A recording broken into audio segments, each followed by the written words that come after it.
Welcome to Sai simple சமையல். இன்றைக்கி நாம் பருப்பு போலி எப்படி பண்ணுறதுன்னு பார்க்க போகிறோம். அதுக்கு தேவையான பொருட்கள், இன்றைக்கி நான் போலி செய்கிறதுக்கு 3 கப்பு கோதுமை மாவு எடுத்து பிசைஞ்சு வச்சுருக்கேன். சப்பாத்தி மாவு பிசைகிறது போலவே தான், பட் உப்பு கொஞ்சம் கம்மியாக சேர்த்துக்கோங்க.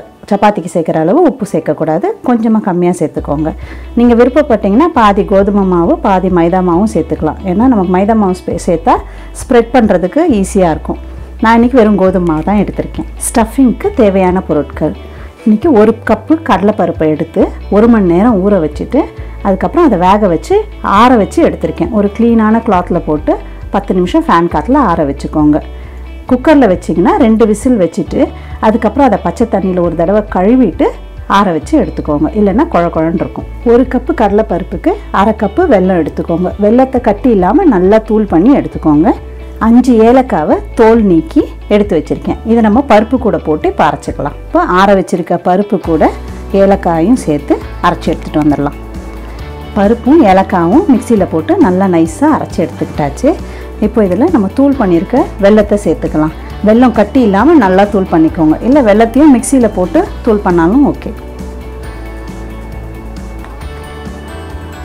இது கூட 2 ஸ்பூன் நெய் சேர்த்துக்கோங்க.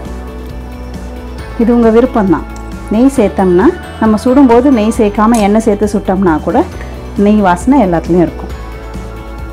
இப்போ இது எல்லாத்தையும் நல்லா கலந்துக்கோங்க.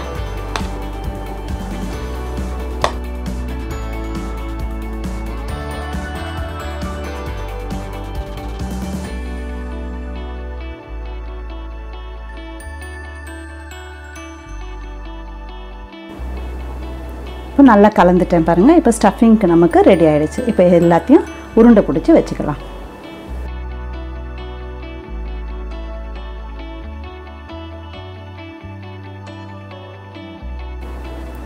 ஒரு கப்பு பருப்புக்கு நமக்கு 20 போலி கிடைக்கும். இப்போ நம்ம பிசைஞ்சு வச்ச மாவு 1/2 மணி நேரம் ஊறிடுச்சு. அதை எடுத்து இப்போ பால்ஸ் பண்ணிக்கலாம். உங்களுக்கு என்ன சைஸ் தேவையோ அதுக்கேற்ற மாதிரி பால் உருட்டிக்கோங்க. சைடில் கிராக்ஸ் இல்லாமல் நல்லா உருட்டிக்கோங்க.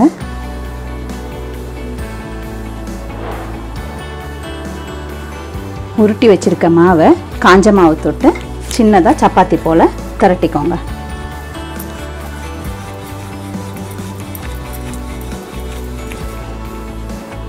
சின்னதாக இந்த அளவு திரட்டினா போதும். இதுக்குள்ளே நம்மளோட ஸ்டஃபிங் ஒன்று வச்சுட்டு எல்லா பக்கமும் சேர்த்து க்ளோஸ் பண்ணிக்கோங்க.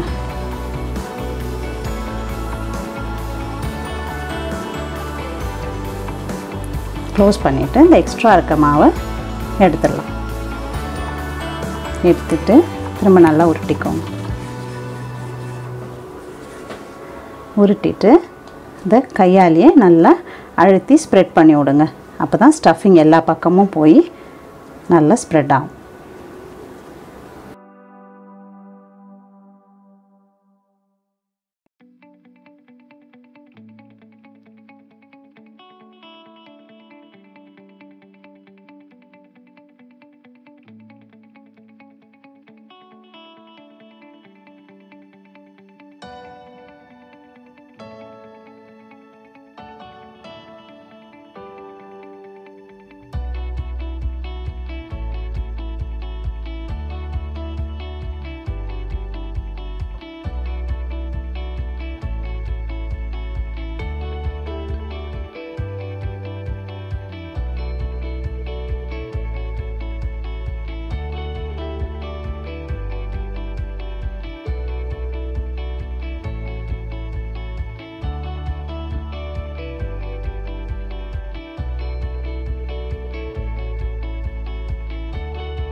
இப்போ நம்ம திரட்டி வச்சுருக்க போலியெல்லாம் ஒன்று ஒன்றா சுட்டு எடுத்துடலாம்.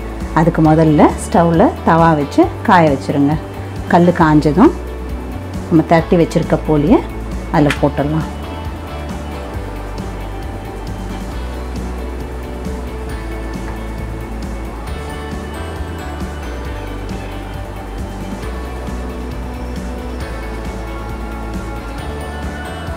ஒரு நிமிஷம் கழித்து திருப்பி போடுங்க. திருப்பி போட்டுட்டு மேலே எண்ணெய் தடவிக்கோங்க. விருப்பப்பட்டால் நெய் தடவிக்கலாம். தடவிட்டு இப்போ இதை திருப்பி போட்டுருங்க. இந்த பக்கமும் எண்ணெய் தடவிடுங்க.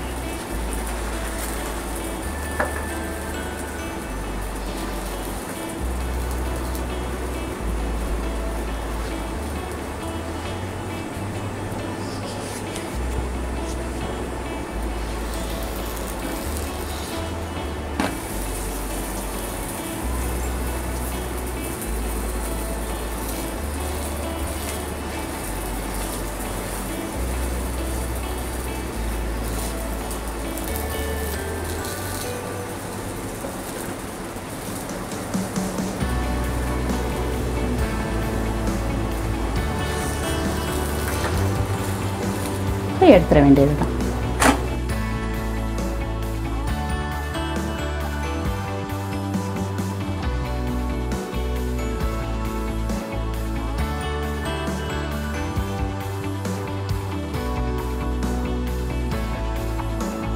சுவையான பருப்பு போலி சாப்பிட தயார்.